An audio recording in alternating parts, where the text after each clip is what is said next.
परचून की दुकान से अरबों के कारोबारी बन चुके यूपी के बीएसपी नेता हाजी इकबाल अहमद मुश्किल में फंसते जा रहे हैं। उत्तर प्रदेश के पूर्व बीएसपी एमएलसी मोहम्मद इकबाल पर सुप्रीम कोर्ट ने प्रवर्तन निदेशालय, आयकर विभाग और सीरियस फ्रॉड इन्वेस्टिगेशन ऑफिस से जवाब मांगा है। सुप्रीम कोर्ट में दायर एक याचिका में मोहम्मद इकबाल पर 111 फर्जी कंपनियां बनाने और 10,000 करोड़ रुपए की अवैध संपत्ति बनाने का आरोप लगाया गया है।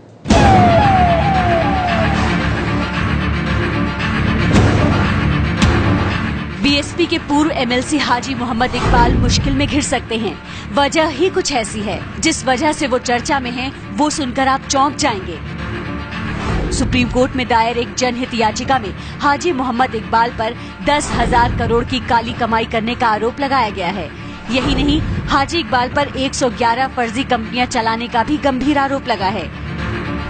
हाजी इकबाल पर ये आरोप उत्तर प्रदेश के एक कारोबारी रणवीर सिंह ने अपनी जनहित याचिका में लगाया है। खनन का काम कर रहा है इकबाल और इसकी कंपनी के लोग। ये उस बारे में कोई कुछ नहीं, कहीं भी ना कोई एक्शन हो रहा, ना कोई मुकदमा हो रहा।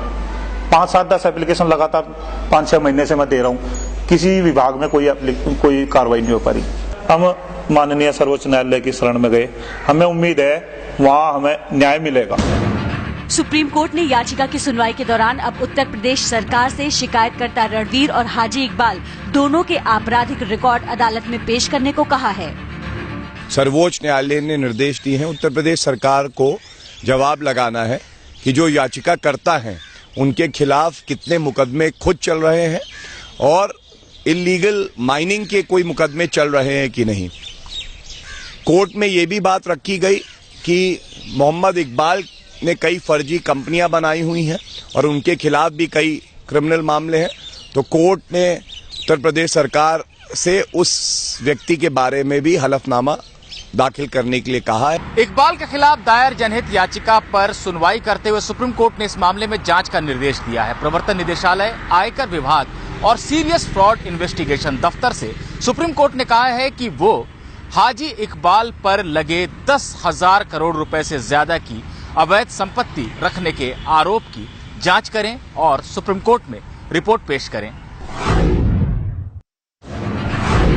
हाजी इकबाल की मुसीबतें उत्तर प्रदेश के राष्ट्रीय ग्रामीण स्वास्थ्य मिशन यानी NRHM घोटाले के खुलासे से ही शुरू हो गई थी। इकबाल यूपी के पूर्व स्वास्थ्य मंत्री बाबू सिंह कुशवाहा के करीबी थे और आरोप लगा था कि घोटाले में इकबाल की काली कमाई का इस्तेमाल हुआ था।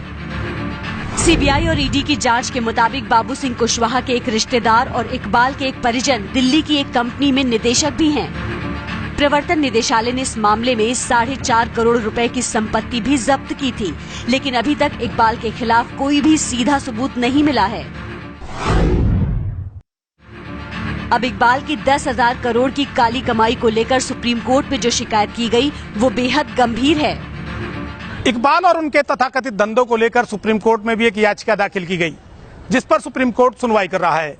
आरोप लगाया गया है कि 111 ऐसी कंपनियां हैं जो इकबाल और उनके परिजनों से प्रत्यक्ष या अप्रत्यक्ष तौर पर जुड़ी हुई हैं। साथ ही उन्हें 30 कंपनियों में पार्टनर भी बताया गया है। इसके अलावा उनकी कंपनियों में विदेशी डायरेक्टरों की मौजूदगी की जांच भी शुरू हो चुकी है। दरअसल इकबाल के खिलाफ सहारनपुर के कारोबारी रणवीर सिंह ने सबसे पहले शिकायत दर्ज करवाई थी। शिकायत इस बात की थी कि आखिर एक परचून की दुकान चलाने वाला इकबाल रातों रात अरबों की संपत्ति और सहारनपुर की सैकड़ों एकड़ में फैली इस ग्लोबल यूनिवर्सिटी का मालिक कैसे बन बैठा। इकबाल ने आखिर कैसे इतनी जल्दी इन बुलंदियों को छुआ, इसकी पड़ताल करने जब हम हाजी जी के गांव मिर्जापुर पहुंचे तो हाजी जी के चचेरे भाई मोहम्मद आरिफ ने बताया कि तंग हाल इकबाल को उनके पिताजी ने घर के बाहर ही परचून की दुकान करा दी थी। फादर ने जो है इनको, हमारा एक मकान था अंदर जो लोगों के आम पब्लिक के बैठने उठने की जगह थी, गाँव के लोगों की, तो उसमें जो है जी वो इनको ये समझते हैं कि ये थोड़ा मजलूम है, गरीब हैं, तो इनको एक दुकान दे दी थी जी। वो उसमें उन्होंने पीछे से रास्ते की तरफ फोड़ के एक शटर लगा लिया था जी, और उसमें जो है एक परचून की दुकान इन्हें करा के दी थी। और उसके बाद जो है वो आज भी है दुकान। इकबाल के भाई आरोप लगाते हैं कि इकबाल ने उसी दौर में नसबंदी के लिए मिलने वाले कर्ज में हेराफेरी शुरू कर दी थी। बैंक से जो सिलसिला चला, एक योजना चली थी सरकार की, उसमें लोन की, जिसमें वो नसबंदी का सिलसिला हुआ था इंदिरा गांधी के टाइम पे। तो उस नसबंदी जो आदमी कराएगा उसको इतना लोन दिया जाएगा या उससे दुकान वो कराई जाएगी। तो उसमें जो है जी, इन्होंने जो है, जो गरीब थे, मजलूम थे, उन लोगों का नाजायज फायदा उठाया, उनको लोन कराया और लोन करा के उनको जो है, अगर उनका हक बनता था, मान लो 20,000 का लोन हुआ या 15 का हुआ, तो इनको बहुत मिनिमम पैसे दिए, 1,000-2,000 बहुत मायने रखे थे, तो वो उसी में खुश होते थे। इकबाल के भाई हाजी मोहम्मद आरिफ के मुताबिक यूपी के सहारनपुर में इकबाल ने लकड़ी की तस्करी के धंधे में पहली बार मोटी कमाई की। तो इन्होंने 10-10, 12-12 गाड़ी खैर की और पुलिस साथ में, और निकाल लीजिए खूब दबा के। तो वहाँ इसने बहुत अच्छा पैसा कमा लिया था। आर्थिक हालात बदले तो इकबाल ने राजनीति में हाथ आजमाया और 1995 में बीएसपी के टिकट पर विधायक का पहला चुनाव हार गए, लेकिन कारोबार लगातार बढ़ता गया। इकबाल यमुना नदी के किनारे पत्थरों के खनन के धंधे में कूदे। इकबाल के भाई आरोप लगाते हैं कि इस धंधे में उन्होंने कायदे कानून ताक पर रख दिए थे। उस स्तर तक पहुंचा दिया जो अंग्रेजों के टाइम पे यहाँ हथनी कुंड बैराज बना हुआ था, वो तो उसकी जड़ें इतनी उखेड़ दी इसने, सन जो है वो सारा बह गया था। इसमें स्टे भी आ चुका, इलाहाबाद से सारे काम हो चुके हैं, लेकिन वो सब कुछ होने के बावजूद भी इसका खनन बंद नहीं हुआ जी। खनन कारोबार ने इकबाल की माली हैसियत हमेशा के लिए बदल दी और इसी धंधे में उन्होंने अपने करीबियों और परिवार वालों के नाम पर कंपनियां बनानी शुरू कर दी। हाजी इकबाल के भाई के मुताबिक इकबाल ने अपनी काली कमाई छिपाने के लिए अपने मुंशी को भी करोड़पति बना दिया।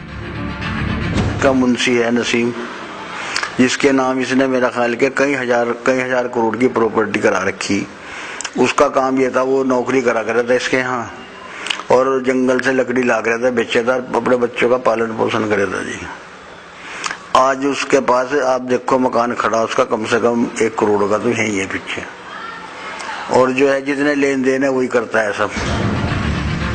खनन का धंधा अब भी जारी है, लेकिन अब इकबाल सहारनपुर की सबसे बड़ी निजी यूनिवर्सिटी ग्लोकल के मालिक बन चुके हैं। आरोप ये भी है कि इकबाल की इस यूनिवर्सिटी के लिए मजदूरी का भुगतान नहीं किया गया। इन आरोपों पर जब एबीपी न्यूज ने बीएसपी नेता इकबाल से संपर्क करने की कोशिश की तो वो कैमरे पर आने को तैयार नहीं हुए। इकबाल के मुताबिक उन पर लगे आरोप राजनीतिक साजिश का हिस्सा हैं। बीएसपी नेता इकबाल इसे राजनीतिक साजिश बताते हैं और उनके करीबी कारोबारी रंजिश, लेकिन मामला अब सुप्रीम कोर्ट में है। प्रवर्तन निदेशालय इस मामले में जांच कर रहा है और शिकायतों के आधार पर आयकर विभाग ने भी अपनी जांच शुरू कर दी है और जरूरत पड़ने पर इकबाल को भी पूछताछ के लिए पेश होना पड़ सकता है।